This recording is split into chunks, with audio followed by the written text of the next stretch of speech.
হাফেজ হুজুর রহমাতুল্লাহ আলাইহি, নাম তো সবাই শুনেছেন। নিজের ছেলেদের কাছেও ডাইরেক্ট কিছু চাইতেন না। এটা আমার দাদা পীর আল্লামা মুহাম্মদুল্লাহ হাফেজ হুজুর রহমাতুল্লাহ আলাইহি, নাম তো সবাই শুনেছেন। নিজের ছেলেদের কাছেও ডাইরেক্ট কিছু চাইতেন না, এটা করো এটা করো না, আদেশ ছেলেদেরকে দিতেন না। একটু ঘুরায় বলতেন, কোনো প্রয়োজন থাকলেও পানি খেলে ভালো হয়, দিলে ভালো হয়, এই টাইপের একটা কথা বলতেন, ডাইরেক্ট বলতেন না।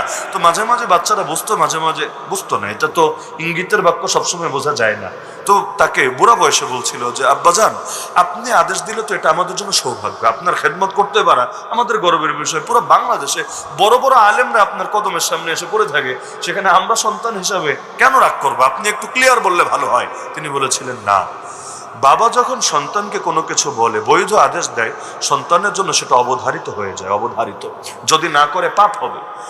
আমি চাই না আমার কারণে তোমরা কখনো পাপী হও। আমি এমন ভাবে বলি, এরপরও তোমরা করলে সব তো পাবা, কিন্তু যদি নাও করো তোমাদের পাপ হবে না, গুনাহ হবে না। ডাইরেক্ট যদি আদেশ দেয় না করো, তোমাদের গুনাহ হবে। মানে এটা এমন একটা ব্যাপার, এত দূরদর্শী চিন্তা আমাদের মাথায়ও আসবে না, কিন্তু আল্লাহর বান্দারা এভাবে আমল চালিয়ে গিয়েছেন। তাহলে এই কারণে হালালের দিকে তবলিগলারা বলতো যে বিকালে যখন গাছতে বের হবেন কোনো দিকে তাকাবেন না, হারামে তো তাকাবেন না, তাকাবেনই না, হালালের দিকেও তাকাবেন না। ব্যাখ্যা বুঝতাম না। পরে সৌদি আরব থেকে একটা জামাত এসেছিল বাংলাদেশে, আমি তখন উত্তরায় পড়ি।